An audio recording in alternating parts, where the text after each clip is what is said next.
Devant les grandes pyramides d'Égypte se dresse le Sphinx de Gizeh. Il s'agit de la sculpture monolithique la plus grande du monde et on estime que sa construction date de 2500 avant notre ère, une époque où le plateau de Gizeh était encore une savane. Mais que représente cette sculpture ? Deux théories majeures sont avancées par les historiens. La première, c'est que le Sphinx représente le pharaon Khéphren. Le temple du Sphinx est de taille et de forme similaire au temple bas du complexe funéraire de Khéphren, et il a été construit dans son alignement. Leur ressemblance tente donc à prouver qu'ils ont été construits par le même architecte, et donc à peu près en même temps. La deuxième théorie est qu'il s'agit du pharaon Khéops. La forme de la coiffure, l'absence de barbe à l'époque de la construction, la présence du Sphinx dans une carrière ayant servi à la construction de la pyramide de Khéops, ainsi que les traits du visage sont caractéristiques du règne de ce dernier. Si ces deux thèses sont bien entendu les plus connues, il en existe d'autres sur le monument. Le Sphinx est entouré de légendes, et bien que nous ne saurons probablement jamais la vérité à son sujet, cela n'empêche pas les historiens, archéologues et bien sûr complotistes d'avancer de nouvelles théories.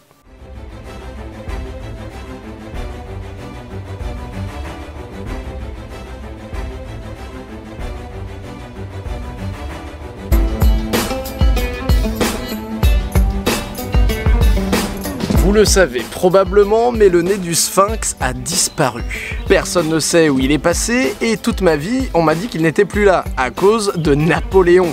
Il aurait tiré un boulet de canon dans la tête du Sphinx durant la campagne d'Égypte. Cette légende est tenace et beaucoup aujourd'hui y croient encore, mais les historiens sont contre cette hypothèse. En effet, Napoléon était un passionné d'égyptologie et des gravures de l'époque attestent que le nez avait déjà été endommagé des années auparavant. Mais alors, à qui la faute? Y a-t-il une théorie sur laquelle beaucoup de gens se mettent d'accord?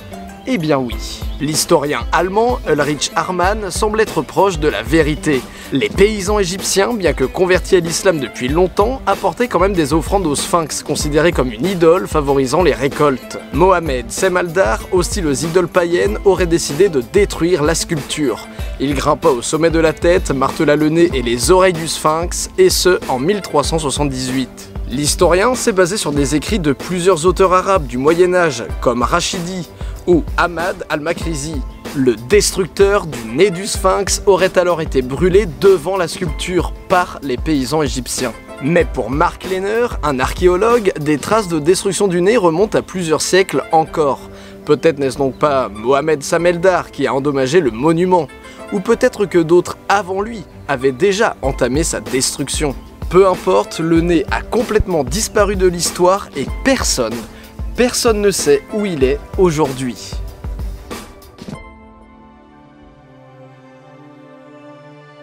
Mystère. Le corps du Sphinx est bien plus érodé que la tête. Pourtant, le corps a été enseveli pendant 2 millénaires, ce qui aurait dû le protéger de l'érosion.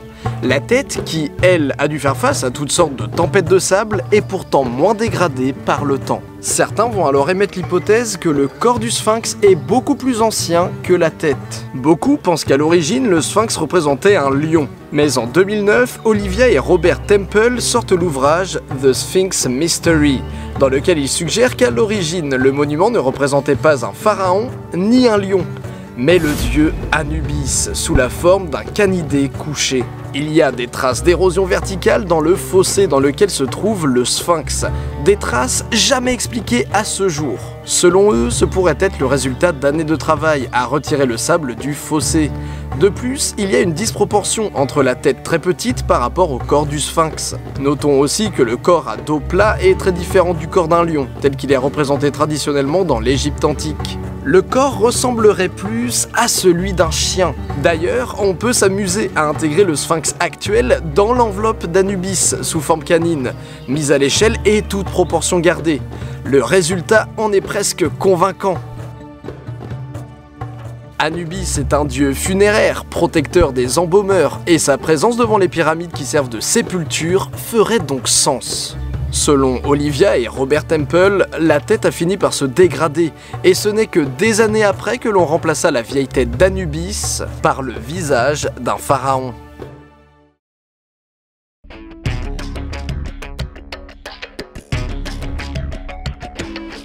Cette idée d'un sphinx plus vieux fait souvent parler d'elle. Certains vont même jusqu'à dire que son corps aurait plus de 10 000 ans. Et avant de préparer ma vidéo, je pensais qu'il s'agissait juste de complotistes isolés, surfant sur, vous savez, cette vague de pyramides / extraterrestres. Mais en réalité, il n'en est rien. Des géophysiciens comme Thomas Dobecki ou des géologues comme Robert Schoch pensent que le Sphinx est plus vieux que ce que l'on estime aujourd'hui. Comme nous le disions juste avant, le corps a plus de traces d'érosion que la tête. Mais si l'on compare avec les pyramides de Gizeh, là aussi, le corps semble avoir vécu plus longtemps que les pyramides. Robert Schoch déclare alors « J'ai découvert que les preuves géologiques n'étaient pas compatibles avec ce que les égyptologues ont dit. » Par exemple, il examine les lignes verticales que l'érosion a données au Sphinx, et il conclut que celles-ci n'ont pas pu avoir comme cause le vent ou bien le sable, mais plutôt par des précipitations abondantes. Or, et c'est ça le truc, si le Sphinx a été construit en moins 2500, ce n'est pas possible qu'il ait pu pleuvoir autant à cette époque. Le monolithique daterait de moins 5000, voire moins 7000, voire moins 9000 pour enfin corréler avec ces résultats. Mais comme le dit Zahi Hawass, secrétaire général du Conseil suprême des Antiquités, ce n'est pas possible pour une raison. Aucun artefact, pas une seule inscription ou de la poterie ou quoi que ce soit n'a été trouvé jusqu'à maintenant et en tout lieu, qui précéderait la civilisation égyptienne de plus de 5000 ans. La plupart des historiens et archéologues pensent donc que ces traces d'érosion sur le Sphinx viennent d'infiltration d'eau, de moisissures ou encore tout simplement de l'activité de la carrière. Certains climatologues avancent aussi que l'aridification du climat aurait pu être plus tardive.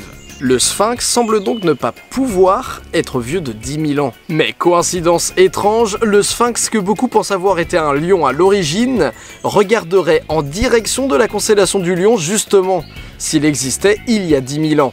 L'axe de rotation de la Terre changeant au cours de son histoire, le Sphinx n'a pas pu être construit en rapport avec la constellation s'il a bien été bâti en moins 2500, car la constellation n'était plus en face de lui. Mais quand on sait que le plateau de Gizeh a été construit par rapport au ciel, il est normal que cette petite info attise les théories les plus curieuses.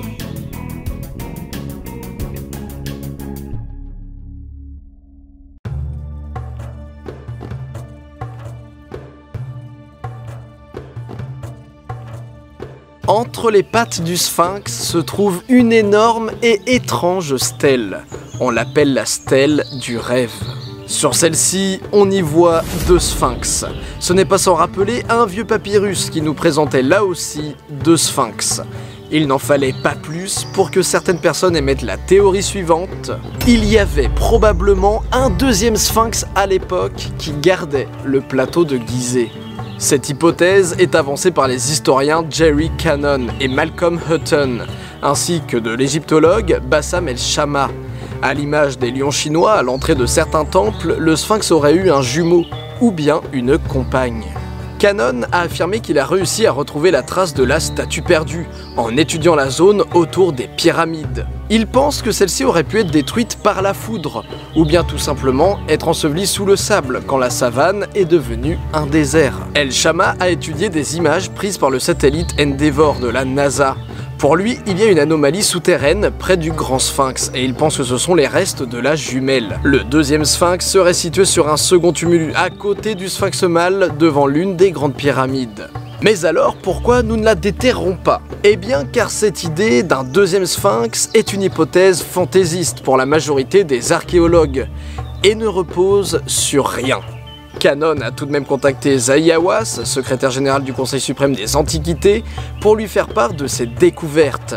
Hawass a répondu qu'il n'avait aucune intention de coopérer avec Cannon, puisqu'il ne travaillait qu'avec des institutions sérieuses et respectables. Cette théorie ne reposerait donc que sur du vent, tel le vent hypothétique qui aurait enseveli ce deuxième sphinx imaginaire. À moins qu'il n'existe réellement, mais qu'il dorme pour l'éternité, sous les pieds des touristes qui viennent chaque année.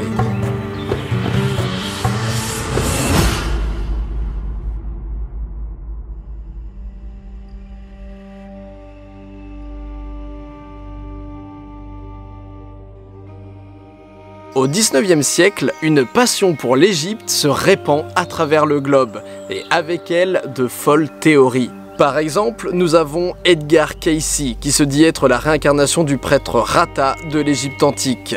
Il était un mystique américain, Et pendant des dizaines d'années, pendant ces transes, il dira qu'il a des visions de l'Atlantide, et surtout des visions des réfugiés atlantes, qui ont créé les premières civilisations. Ce seraient les Atlantes qui auraient bâti le plateau de Gizeh, et donc le Sphinx, il y a 12 000 ans. Si vous ne connaissez pas Edgar Cayce, n'y voyez pas là une petite anecdote sans intérêt, non pas du tout. Ce sont en fait des milliers et des milliers de personnes sur Terre qui sont aujourd'hui adeptes de Cayce. Il est l'un des médiums les plus vénérés au monde. Il y a même des centres Edgar Cayce dans 27 pays.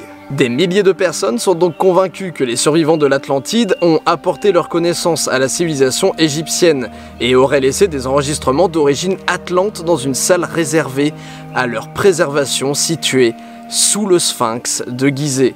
Selon eux, le Sphinx serait le portrait d'Asriario, conseiller du roi Atlante. Sur la stèle du rêve, le pharaon précise que les rois qui l'ont précédé appelaient le plateau de Gizeh le lieu splendide du premier temps, renforçant alors les croyances des adeptes de Cayce. Les traces d'érosion sur le corps du Sphinx viendraient d'ailleurs pour eux du déluge, et le monument représenterait la suprématie de l'esprit sur la force bestiale. En février 2000, de nouveaux adeptes rejoignent les partisans de cette pensée magique, lorsque les égyptologues découvrent l'entrée d'un système de galeries souterraines sous le plateau de Gizeh, et un système de tunnels semblant d'un côté conduire au Sphinx, de l'autre à la Grande Pyramide. En 2002, des gardiens armés protégeaient le plateau, et ceci alimenta encore plus la théorie, comme quoi le gouvernement venait de trouver le savoir atlante, mais le cacherait au grand public. Mais alors, comment conclure? Le Sphinx se dresse devant nous depuis des siècles, des milliers d'années pour d'autres, mais son mystère demeure. À moins que...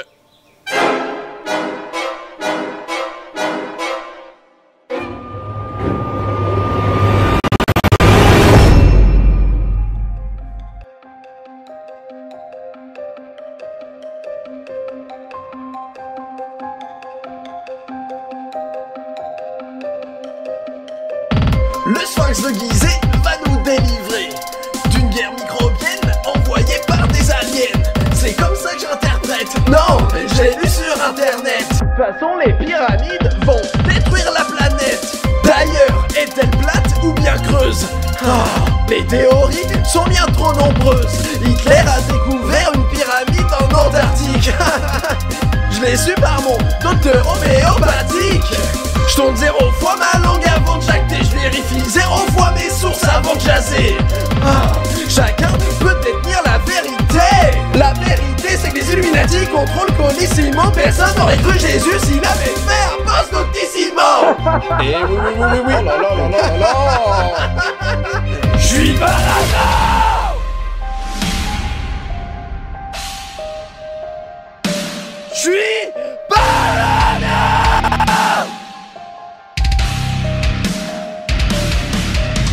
Dans la manette, j'ai plus où donner ta tête.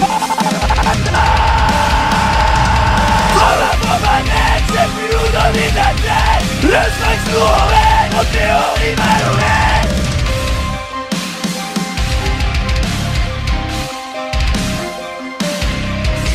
J'suis pas là.